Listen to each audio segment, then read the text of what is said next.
Hey everyone, welcome back. I'm Michael and we're going to be getting right back into some more Reddit stories. If you enjoy the video, make sure to leave a like and subscribe. Now, without further ado, let's begin. This story was created by a throwaway account. It was posted in the relationship advice subreddit and is titled I am 40F and my husband 43 and I had a threesome and he left me alone with the man. It got scary. He doesn't think it's a big deal. How do I convince him it is? I'll try not to drag this on. My husband and I have been together for about 15 years. We have a good sex life, but it was starting to get a bit stale, so we had a talk on how to spice it up and settled on a couple of threesomes, one with another woman and one with another man. He said I pick the woman and he picks the man. Agreed. He likes small petite women, although I'm 5'8" and have a big chest. So I chose a small dainty woman whom he instantly loved. We had a great time and even arranged for her to come back the following Saturday. I'd even arranged a surprise for the end of this month for him with her and 2 of her friends to join us, so he'll have 4 women to himself. This will become relevant. Anyway, on to the guy he chose for me. He knows I'm not into bodybuilder types. He chose a 6'5", 20-stone giant of a man who had muscles on top of muscles. We started and it was great fun. My husband finished first and said he was going to get a drink and go have a smoke, so I said okay and the other guy and I carried on. After about 20 minutes he finished and I realized that my husband hadn't come back. I went downstairs and his car was gone. The big guy followed me downstairs and asked where my husband was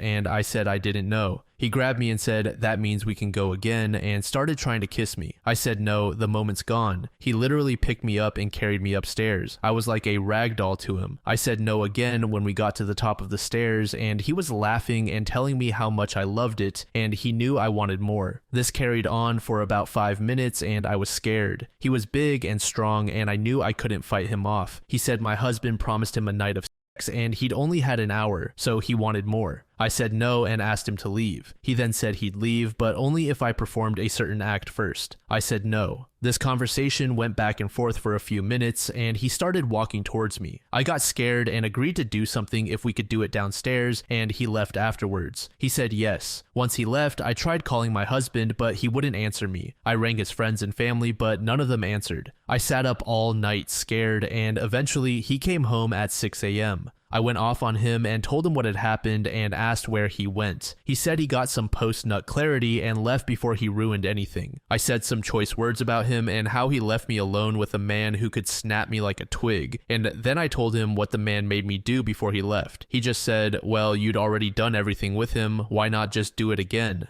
I saw red and stormed out myself. Later on, when I spoke to him, he said, "Why am I allowed to get insecure?" But he was not. I asked when I got insecure and he said the first time Sabrina came around, I left for 20 minutes. I left to wash my hair and get some more drinks for us and even said, "You two carry on, I'll be back soon," and then joined back in once I came back. Plus, like I said, I'd done it again since and then told him what I'd arranged for the end of the month. It's been a week and he still doesn't think he did anything wrong or left me in a dangerous position. I told him I wanted to ring the police and he said that's stupid. You can't ring the police on a man when we specifically invited him round for sex. He thinks I'm overreacting. I think I'm underreacting. I feel like I want to leave him and report this guy, but I think I should give it some time to see if I calm down. TLDR, had a threesome with another man, husband walked out, and other man got forceful. About 1 month later, OP provided an update. I still get messages from this now, over a month later, and I want to say I really appreciate the support I get. It means a lot knowing so many strangers care. To answer a few questions from the original, threesomes were his idea. I suggested BDSM to spice things up.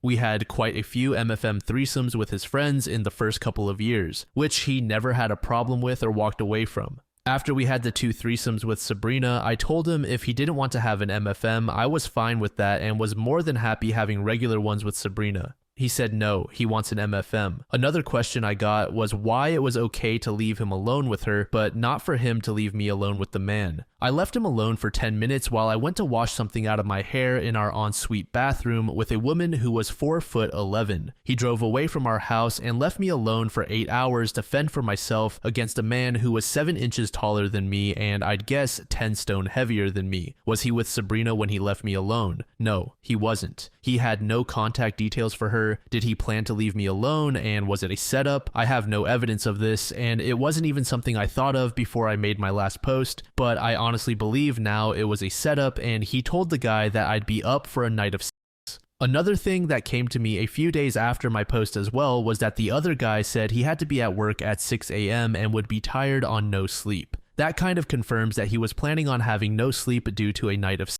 And my husband came back at 6 a.m. when he knew the guy would definitely be gone. Have I been to the police? No, I can't be bothered with the hassle. On to the update. I left the day I made the post. It dawned on me I needed to. I actually went to Sabrina's house for the night and got drunk with her, as she's the only person I could think of whom he wouldn't know how to contact or find. I booked an Airbnb for the next week miles away, and while there, my friend, who is a letting agent, sorted out a flat for me that I could move into pretty quickly. I transferred the deposit and first month's rent over, and when I was back, signed the contract and moved in, sleeping on an airbed and having nothing there for a few days, but now it's nice and cozy. I left my husband a note saying I want a divorce and not to contact me. He hasn't really, apart from asking me essentials about the house. I've spoken to a lawyer but haven't started anything yet, as paying out for my flat has left me a bit poor, but I will do it in the next couple of weeks. I've seen him once drive past in the car while I was on the bus, and I'll be honest, I didn't feel anything. No love, no anger, no hatred, just emptiness. So that's the update. Nothing really salacious or interesting, I'm afraid, and I just want to thank everyone again for their support. XTLDR, I left him. One user said, "There's a horrifying trial going on in France right now. A man was drugging his wife and getting paid by strangers to rape her while she was half awake for months. Being a woman is so scary sometimes." Under this comment, a user named Have Plushie Will Talk said, "Honestly, the scariest thing about being a woman is men's reaction to the crimes of other men. You can get up in arms and describe what happened to you and demand justice, demand retribution, demand to be treated as a human being and not some subhuman, and demand it be made into law. But as soon as you tell a man and he says,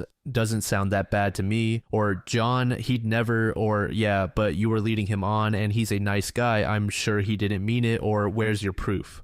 Like you always say stuff and can never prove it. Alan doesn't deserve for his life to be ruined for 20 minutes of action. He can't even enjoy his favorite meal, steak. Then, you know you're not human, not like men are human. You don't matter, not how they matter. You're not even alive, not how men are alive."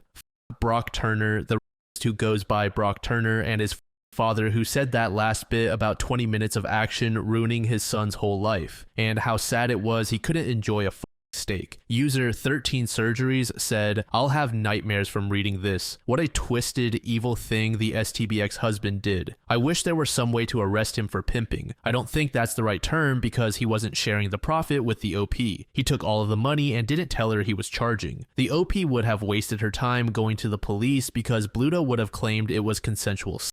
And because the OP's husband would say he'd invited him over for a night of sex because the OP wanted it, and there were threesomes before. There were also no witnesses. Please note, I'm not saying any of this is right. It's just so difficult to get someone arrested for acquaintance, and even if there's an arrest, the odds of the DA prosecuting the case are almost nil." User message from A said, "I'm absolutely convinced he sold her for the night." Imagine that. You're living with your partner, your spouse, a man you sleep next to every night, trust him with your life, and he abandons you with a guy he knows is not your type and could potentially harm you. I'm one of the lucky girls who never experienced assault from a guy or was ever in an uncomfortable position with a man, but reading all these experiences sure makes me twice as lucky and quadruple as scared to ever get into a situation like that. I'm so glad OP divorced this trash bag. User Damn It Gravity said, "Not only does it sound like the husband sold her for the night, but also that he wanted an excuse to divorce. I would worry about what story he's telling their family and friends. If he tried to say she had an affair, she could lose everyone and no one would believe her when she told them the truth." This next post was made in the AITAH subreddit by a user named FarSpecific3005. The post is titled AITAH for getting hurt and upset over a harmless prank that my husband pulled. My husband and I have been married for 5 years. We are currently F24 and M33. Way before we met, when I was 16, my mom's house had a fire that burnt literally everything down, and sadly, my childhood cat was also killed in it. I remember my mom and brother waking me up screaming, "Fire, fire, get up, get up." We crawled out under the smoke, and luckily my neighbors had already called the fire department, and they pulled us out. We lost literally everything. We were devastated. That was a while ago, but it still really scares me, and I check outlets and our stove and candles and everything all the time. My husband knows this about me. 2 nights ago, I went to bed early because I am currently 34 weeks pregnant, literally about to pop. I was sleeping for a while before, for some reason, my husband decided to wake me up by yelling, "Baby, there's a fire. Fire, fire, fire. Get up." As quickly as I could get up at 34 weeks, I did and grabbed my purse. I was just in automatic shock and on autopilot and knew what I needed to grab. I made it all the way down the stairs, yelling for my husband to follow me before he started laughing and telling me it was a joke. It took a minute for that to process. I stood there with an open mouth while he laughed and ushered me down the rest of the stairs. I sat down on the couch and just started sobbing. It was genuinely the hardest I've ever sobbed. It's like I couldn't get myself to stop and my whole body was shaking. My heart was racing and I couldn't breathe. I had never had this experience before. I was genuinely so panicked. I was so upset. My husband apologized and was like, "Oh my God, I'm sorry, it was just a joke." I just cried until he eventually said, "What the f***? It was just a prank. This is really dramatic." After a few hours, I had calmed myself down and went to apologize to him. He wouldn't take it. He said I was being overdramatic and made him feel like shit for a harmless prank. So I guess am I the jerk? I've never been good at taking jokes. I've been trying to be less sensitive, but I DK.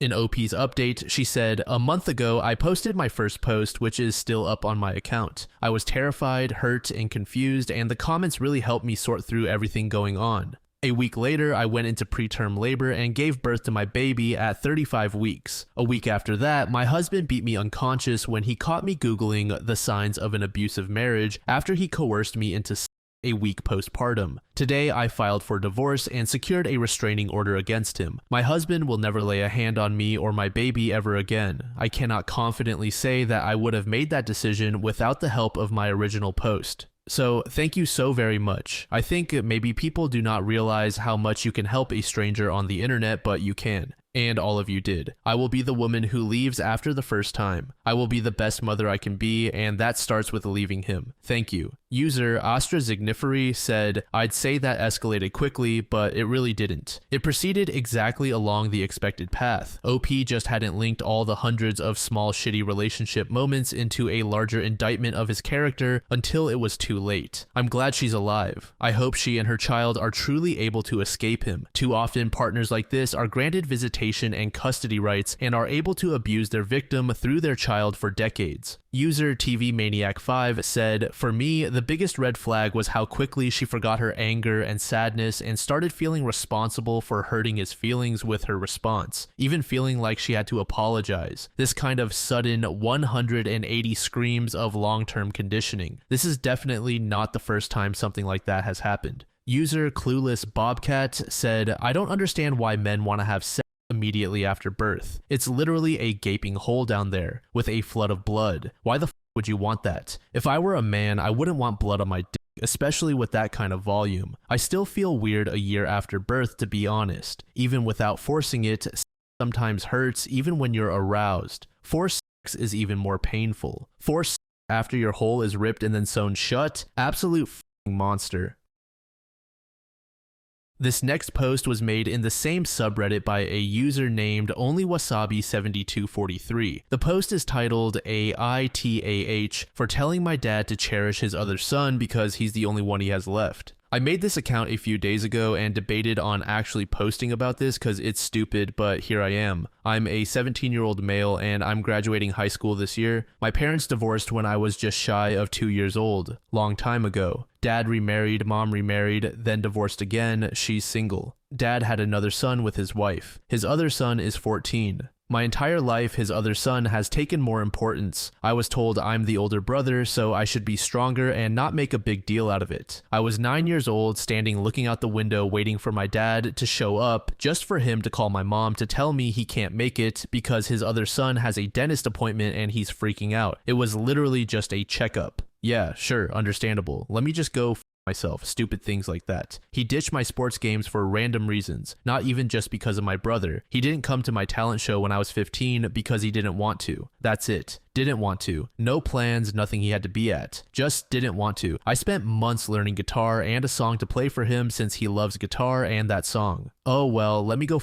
myself again. My parents don't have a good relationship, but my mom doesn't keep him from me. I've heard their conversations. He just doesn't want to be there. I don't know. At one point, I asked my mom if he really was my dad, and she said yes and asked why I'm saying things like that. I asked why he hates me then. It was an emotional moment, but it passed. That happened just before my 17th birthday, and since then, I've just kind of stayed in my lane. If he reached out to me, I'd say hi, but I wouldn't ask him anything. I wouldn't hug him if I saw him. I wouldn't beg for time together. Kind of indifferent, I guess. Not saying he was never in my life, but he was really only there for the moments that literally any other person would call him a for if he wasn't there. Birthdays, short visits on Christmas, had surgery when I was younger. He was there for that. Anything else though, and he was busy like 70% of the time. Well, last week he told me he regretted being so absent in my life. He told me he had pre-planned a trip for him to drive me to college when I start. We would leave immediately following my graduation, and we would just drive across the country. Info: I'm not accepted to any college, but I've spoken to the one I want to go to, which is in Washington, and it's basically guaranteed with my grades. I told him not to bother, he should spend the summer with his son. I do want to say that I've never said no when he's asked to hang out or talk on the phone. I always said yes, even when I didn't want to, just to keep the peace and not cause issues. As far as I'm concerned though, I don't have a dad. I have a mother and a man who occasionally spares time for his other kid. He didn't like my reply and said I'm his son too. Not gonna lie, I laughed and asked since when. We kind of fought after that and didn't end on a good note. I told him I was planning on dropping contact when I turned 18 since he was probably going to do the same. So why bother keeping this relationship alive when he's never wanted to know me and I stopped wanting him to? He's been trying to reach out, but I shut it down every time. He's dropped by, but I don't see him. He calls me and I decline. He messages me, but I ignore him. Yesterday I messaged him, "Hi dad, please stop trying to talk to me. I truly want no relationship with you. You never wanted one with me, so I don't see why you're acting so hurt by this. I don't know if you never gave a about me because of your own hate for me or your wife who never let me come over. I don't know, I don't care. I realized I did not have a dad a while ago and really accepted it recently. I'm not mad, I just don't care. Keep the same energy now that you've had for the last decade and stay away from me. I hope your relationship with your son stays just as important to you because he's your only kid. Have a good life." Dad told my mom, and my mom was mad at me and told me I should give him a chance because he was trying. Not wrong, I do feel kind of bad because I could tell when he was describing our trip, he was excited. Oh well, I wanted a dad to be proud of my achievements and my grades, but instead I got a good job card from a drugstore and an "I'm proud of you" text. Really sincere. Mom's still trying to guilt trip me, and I'm starting to feel like I should just do the trip then block his number when I'm at college. It's another year of faking smiles with him and I just don't want to do that.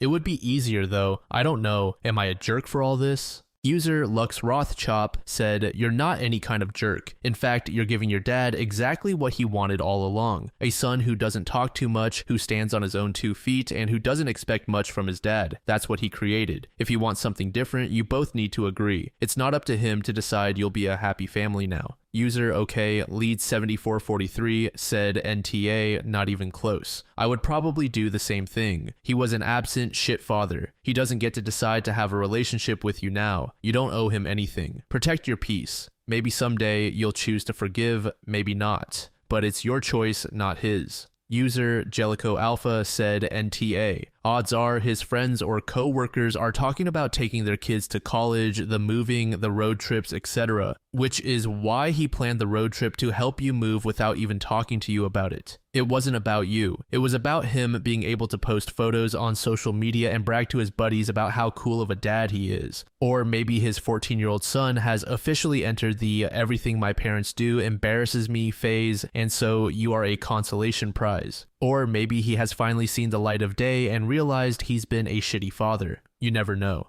That being said, I think you need to write him a letter. Detail all the times you felt he let you down. Don't leave anything out. Standing by the window when you were 9, wondering why your dad didn't love you enough to show up and thinking to yourself why a dentist appointment is more important than you, all the other times he bailed on you, etc. Put it all out there. Then point blank ask him what changed. Did his other son stop wanting to spend time with him and now he's coming back to you? Because you don't want to be his consolation prize. Tell him you want an explanation as to why things have now suddenly changed. Tell him you are open to going to see a therapist if he needs help explaining what changed and why he wants to be your dad again, and that maybe having a third party there will help you both. And then just see what happens. At least then you might get some answers. Another user commented, "Sounds like your dad's favorite song is Cats in the Cradle by Harry Chapin." In all seriousness though, it's tough when the parent who is supposed to love and support you just isn't there. You are definitely not a